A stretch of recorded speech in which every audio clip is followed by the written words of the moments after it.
Bonjour. On m'a dit cette semaine, on voudrait bien que vous nous racontiez des petites histoires. C'est vrai, la halakha c'est important, la paracha c'est important, mais les histoires aussi. C'est vrai, on va dire, cette réflexion, elle est écrite. C'est marqué, Lo ha-midrash iqar, ella ha-ma'aseh. C'est-à-dire quoi le midrash iqar et la ma'aseh? On dit que le plus important, c'est pas le midrash. Un homme, des fois, il fait des beaux discours, ou bien il lit des midrashim et tout, il les répète, ça c'est bien. Mais c'est pas ça le plus important. Le plus important, c'est le ma'aseh. Quand toi tu vas parler, par exemple, tu dis que l'orgueil n'est pas bien, alors il faut que toi aussi tu travailles sur l'orgueil. Tu dis qu'il faut fixer des moments d'études, il faut que toi aussi tu fixes des moments d'études. Donc, le midrash iqar et la ma'aseh, c'est passer à l'action. Alors, comme on dit, les mots de la il faut faire. Mais certains, ils ont expliqué, ils ont dit, le midrash iqar et la ma'aseh, c'est que quand quelqu'un va faire une dracha, d'accord, c'est pas la dracha, c'est bien, mais le plus important, c'est raconter des histoires. Pourquoi raconter des histoires, c'est bien? Parce qu'avec une histoire, on illustre l'idée. Donc, à travers l'histoire, l'homme, ça lui donne des rappels. C'est ce qu'on voit avec le Maggid Meduvna. Toujours, sur chaque chose, il fait ce qu'on appelle mashal vinimshal. Mais il faut faire attention aussi. Il ne faut pas non plus raconter que des histoires. Parce qu'on raconte beaucoup des histoires, des fois on a l'impression que les histoires ne sont pas vraies. Et on quitte l'histoire, après, tout est parti. Mais c'est important. Et là, la bataille, ça tombe bien. Parce que cette semaine, je pense que beaucoup, ils l'ont reçu. On a reçu un message dans lequel on nous dit que le Noam et les Melech, c'était un grand tzaddik, c'est un kadosh alyon. On raconte sur lui beaucoup d'Okdusha, et lui il a dit, celui qui raconte cette histoire-là que je vais vous raconter, et qui la partage avec les autres, il la transmet à d'autres personnes, il dit, c'est une grande ségoula d'avoir parnassa beshefa, avoir une bonne parnassa, et surtout pour la fête de Pessah. La fête de Pessah, on a expliqué cette semaine, on dépense beaucoup d'argent. Baruch Hashem, on dépense de l'argent pour la fête.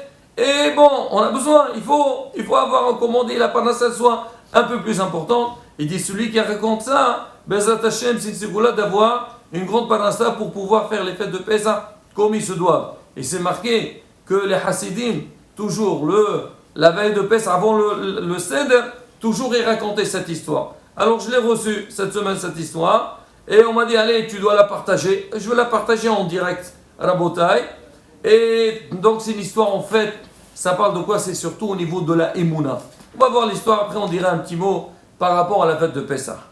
Alors, l'histoire parle d'un paritz. Vous savez que dans les pays, à l'Europe de l'Est, dans les pays ashkénazes, il y avait ce qu'on appelle le paritz. Un paritz, donc c'était des gens qui étaient très difficiles, et que c'était des gens qui possédaient vraiment des fois pratiquement comme un village entier.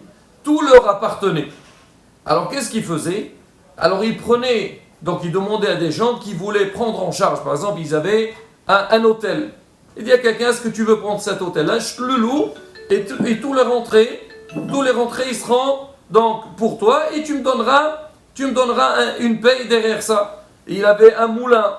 Ils avaient des maisons, donc on appelait ça les pritzim. Et c'était des gens très très difficiles. Il y avait beaucoup de juifs donc, qui étaient sous leur autorité.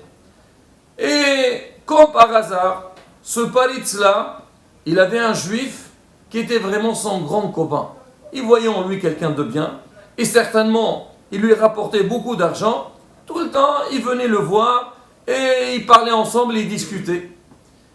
Alors, chaque fois, le paritz, il essaye de poser des petites questions aux juifs, des fois il lui pose des questions sur la religion, mais surtout, il lui parlait de sa parnassa.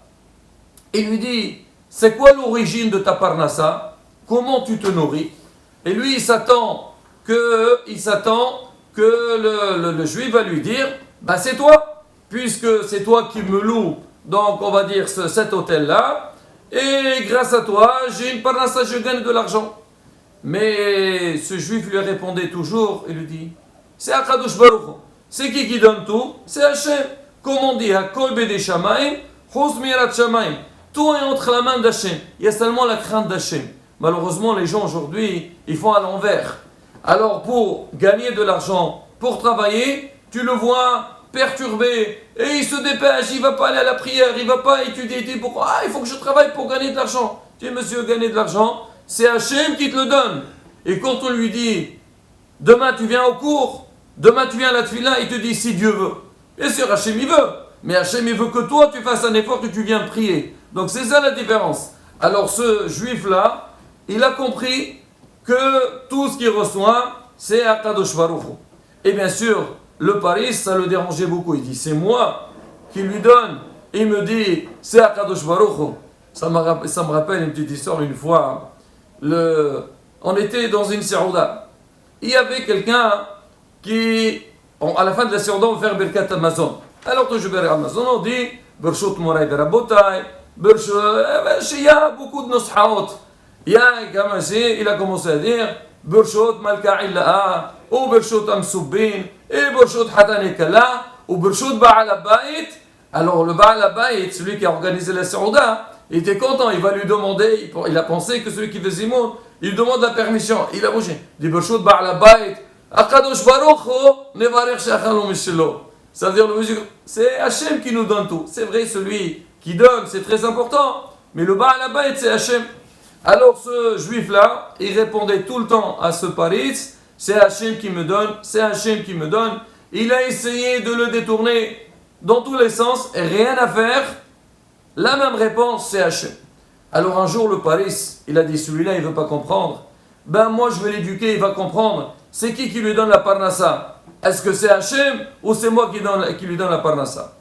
Un jour, il vient, il le voit, il dit, alors dis-moi, alors comment ça va? Ça marche bien? Très bien, Baruch Hashem, Baruch Hashem. Dis-moi, c'est qui te donne la parnassa?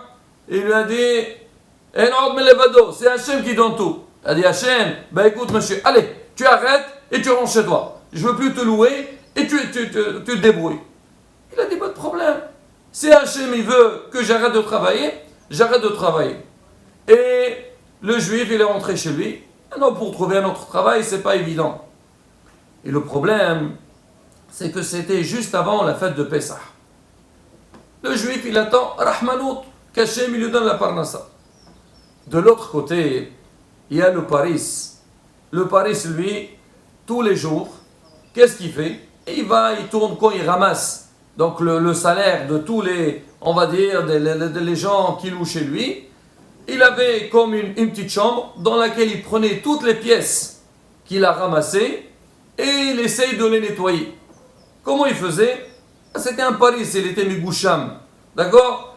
Il crachait sur la pièce, il la nettoie bien et après il met dans sa poche. Il prenait un grand sac, il faisait toutes les pièces, c'était des pièces précieuses, il crachait dessus, il nettoie et il met dans sa poche. Tous les jours il faisait comme ça. C'était un plaisir pour lui de compter l'argent qu'il possédait. Alors ce paritz, il avait un singe. Et le singe, il était tout le temps avec lui. Et on dit, c'est quoi un singe? C'est quelqu'un qui imite. On dit, il imite comme un singe. Alors un jour, une fois que le paritz, il a fini de faire donc sa comptabilité, il est sorti pour chercher de l'argent ou faire ce qu'il a besoin de faire. Le singe, il est entré dans la chambre du paritz. Il y avait le sac à côté. Et il a commencé à prendre, il prend une pièce, pareil lui aussi, il crache dessus, il la nettoie et il avale. Il prend la deuxième pièce, pareil, il crache dessus et il la nettoie et il avale. Et il a avalé, j'en sais pas moi, quelques dizaines de pièces, et il l'a avalé, nous verrons alechem. Suite à tout ce qu'il a avalé, il est mort. Alors le paris, il rentre à la maison, qu'est-ce qu'il voit? Il voit son singe, Zechrono le Bracha, par terre. Il a dit, qu'est-ce que je peux faire avec un singe? Il a dit, maintenant je sais à qui donner ce singe-là. Il appelle son serviteur, il lui a dit, écoute, ça y est, le singe, alors je veux que tu le prennes et tu vas le jeter dans la maison du juif. Lui, tout le temps, il se moque de moi, il me dit que c'est mon bon Dieu qui lui donne de l'argent. Alors maintenant, il va voir. Et là, la fête de Pessah s'approche, c'est la veille de la fête, il verra comment passer la fête sans moi. Le serviteur, il fait, il a fait ce que son maître lui a fait. Alors il prend le singe, il entre en cachette, il le jette très fort dans la maison du juif et il se sauve. Le juif, il entend le bruit, il entre, qu'est-ce qu'il voit? Il voit un singe par terre et des pièces qui étaient par terre. Comme le singe, il a avalé les pièces, quand on l'a jeté très fort, les pièces, ils sont sortis. Ah, il a vu ça, il a compris. Matanat Elohim, du ciel. Alors il a pris les pièces, et les a nettoyées, et tout de suite, il est parti faire les préparatifs de la fête de Pessah. Alors le Paris, le soir, quand le Pessah il est venu, il a dit, il faut que je voie maintenant comment le juif il va passer sa fête cette année, puisqu'il n'a pas travaillé. Alors il arrive à la maison, qu'est-ce qu'il voit? Ils sont des très bonnes odeurs de la fête.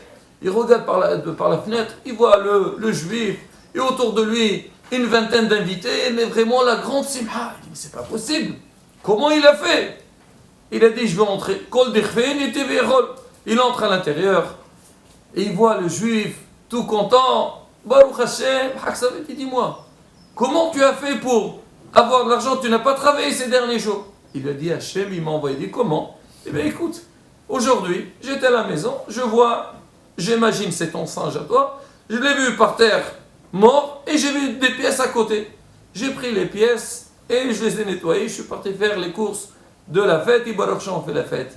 Alors le palais, il lui a dit, tu as raison, c'est Hashem qui te donne tout. Il a dit, tout l'argent t'appartient, prends-les. Toi, tu es Adour, tu as la Emouna, on a Kadosh Baruch Hu, Hashem, il t'a pas lâché, il t'a donné ce qu'il faut.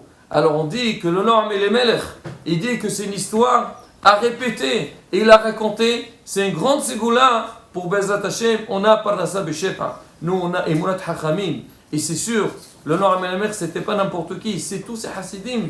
Donc il faisait ça, il répétait ça, c'est sûr qu'il y a une grande ségoula derrière. Mais malgré tout, Rabotai, un message quand même très important. Comme on a dit, c'est vrai, l'histoire c'est bien, mais aussi le Midrash, c'est comprendre que la fête de Pessah, on dit, c'est la fête de la Emouna. C'est une fête dans laquelle Akadosh Baruch Hu, il a tout fait.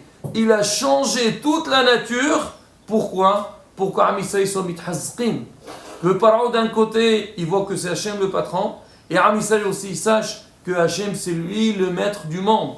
Il a fait tous les nissim v'niflaot, tous les miracles pour qu'on soit mechazer notre Emouna. Et surtout, on dit la fête de Pessah, c'est une fête dans laquelle on transmet au Igata Levincha, on doit renforcer la Emouna de nos enfants. Hachamim, ils disent, pour que quelqu'un dans sa vie, il soit solide, qu'il ne perd pas sa Emouna, il ne faut pas travailler sur la Emouna quand tu es grand et quand tu as les épreuves devant toi. Il faut commencer dès que tu es petit. Quand quelqu'un il est petit, il travaille sur la Emouna, il met tout entre les mains d'Akadosh Baruch Hu, Be'ezrat Hashem. Même quand il grandira, et donc tout ce qui se passe autour de lui, pour lui c'est rien du tout. Pourquoi? Parce qu'il y a un patron dans le monde qui est Akadosh Baruch Hu, qui manipule tout. Yeratzon, qu'Hashem nous aide d'avoir cette bonne Emouna Be'ezrat Hashem, et qu'on va dans son chemin, qu'on soit zoché, donc un Hag Pesach Sameach, Simcha ou Bracha, comme il se doit. Amen. Keni Yeratzon.